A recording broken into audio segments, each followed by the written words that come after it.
Hi friends, welcome to Rajahmundry home recipes.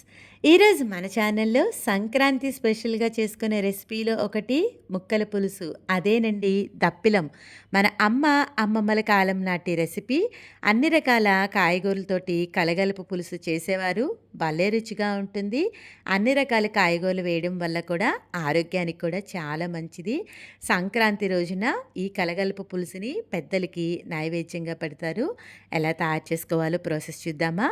దీనికోసం బాగా నీట్‌గా క్లీన్ చేసి పెట్టుకున్న చింతపండుని ఒక బౌల్‌లోకి వేసి, చింతపండు మునిగేంత వరకు నీళ్లు వేసుకొని, చింతపండుని ఒక అరగంట పాటు నానబెట్టుకుంటే కాయగూరలన్నీ కట్ చేసేలోగా చింతపండు అనేది నానుతుంది. దప్పలం పులుసుకి మెయిన్‌గా ఇంపార్టెంట్ తీపి గుమ్మడికాయ అండి. మామూలు గుమ్మడికాయ కాకుండా ఇలా తీపి గుమ్మడికాయని తీసుకొని మధ్యకి కట్ చేసుకోండి. కట్ చేసిన తర్వాత లోపలున్న పీచుని, గింజల్ని తీసుకోవాలి.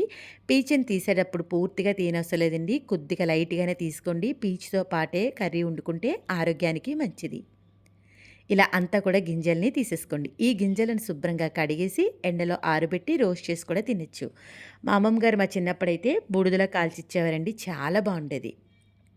గుమ్మడికాయపై ఉన్న స్కిన్ అంతా కూడా ఈ విధంగా పీల్ చేసేసుకోండి. క్లీన్ చేసి పెట్టుకున్న గుమ్మడికాయని చాకుతోటి ముక్కలుగా కట్ చేసుకోవాలి. కట్ చేసేటప్పుడు ముక్కలు మరీ చిన్న ముక్కలుగా కాకుండా ఇలా మీడియం సైజుగా క్యూబ్స్గా కట్ చేసుకోండి. లోపల ఇలా పీచుతో పాటు కట్ చేసుకుంటే ఆరోగ్యానికి మంచిది, రుచిగా ఉంటుంది. ముక్కల పులుసులోకి మీకు నచ్చిన వెజిటేబుల్స్ 9 రకాలు ఏమైనా వేసుకోవచ్చండి. ఇవే వేసుకోవాలని ఏమీ లేదు. 9 రకాల కాయగూరలతోటి ఈ పులుసునైతే తయారు చేసుకోవచ్చు. ప్రాసెస్ చూద్దామా? దళసరిగా ఉండే ప్యాన్ తీసుకుని దీంట్లోకి నేను ఇక్కడ పచ్చి బఠానీ వేసుకుంటున్నా. అలానే తీపి గుమ్మడికాయ ముక్కలు, ఆనపకాయ ముక్కలు, వంకాయ ముక్కలు వేసుకుంటున్నా.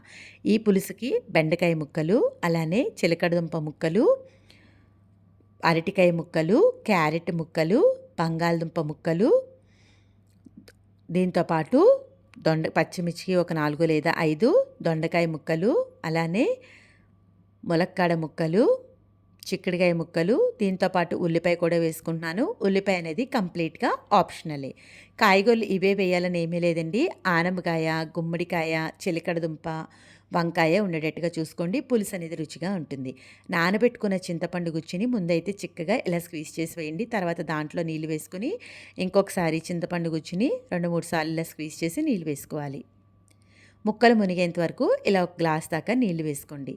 పులుపు కూరలకి ఉప్పు అనేది కాస్త ఎక్కువగానే పడుతుంది. ఇలా ఒక 2 టేబుల్ స్పూన్స్ దాకా ఉప్పుని వేసుకోండి. నేను ఎక్కువ క్వాంటిటీలో తీసుకున్నాను కాబట్టి ఉప్పు ఎక్కువ వేసుకున్నాను. పసుపు వేసుకుంటున్నాను. అలానే ఒక టేబుల్ స్పూన్ దాకా రెడ్ చిల్లీ పౌడర్ కూడా వేసి మూత పెట్టేసి ప్యాన్ని షేక్ చేశారు అంటే మనం వేసిన ఉప్పు, కారం అంతా కూడా వెజిటేబుల్స్కి బాగా ఈవెన్గా పడుతుంది. ఈ ప్యాన్ని స్టవ్ మీద పెట్టి మీడియం ఫ్లేమ్లో 10 to 15 మినిట్స్ పాటు కుక్ చేసుకోండి. ఇలా కావాలి అంటే ఒకసారి గరిటెతో కలిపేసుకోండి. కలిపిన తర్వాత మూత పెట్టేసి మీడియం ఫ్లేమ్‌లో కుక్ చేసుకోవాలి. చూడండి, చక్కగా పులుసు అనేది ఉడుకుతుంది కదా! ప్యాన్‌ని ఇలా షేక్ చేస్తూ ఉండండి. అవసరం అనుకుంటే మధ్య మధ్యలో మూత తీస్తూ గరిటెతో నెమ్మదిగా కలపండి.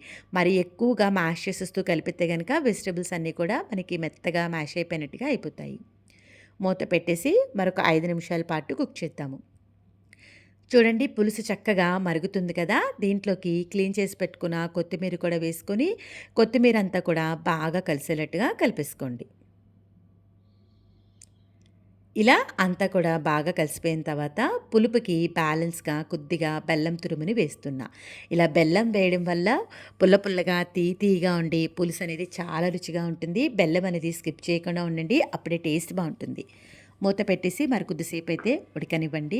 ఇలా ఉడుకుతున్నప్పుడు ఉప్పు, కారాన్ని ఒక్కసారైతే చెక్ చేసుకోండి. నాకిలా చెక్ చేస్తే ఉప్పు అనేది కాస్త తక్కువైంది అనిపించింది. మరికొద్దిగా ఉప్పుని వేసుకుంటున్నా. ఇలా చూసుకొని ఉప్పు, కారాల్ని అడ్జస్ట్ చేసుకొని ఒకసారి కలిపేసుకోండి. కలిపి ఒక 5 నిమిషాలు ఉడికిన తర్వాత వెజిటబుల్స్ ఉడికినాయో లేదో చెక్ చేద్దాము. చాక్ తీసుకుని ఇలా కట్ చేస్తే ఈజీగా బ్రేక్ అయిపోతే ఉడికిపోయినట్టండి. లేదు అనుకుంటారా ఫోర్క్ తీసుకుని కూర్చొనైనా చూసుకోవచ్చు. లేకపోతే వెజిటబుల్స్‌ని చేత్తో మెత్తగా మ్యాష్ అయిపోతే ఉడికిపోయినట్టు. ఇలా చెక్ చేసుకోండి.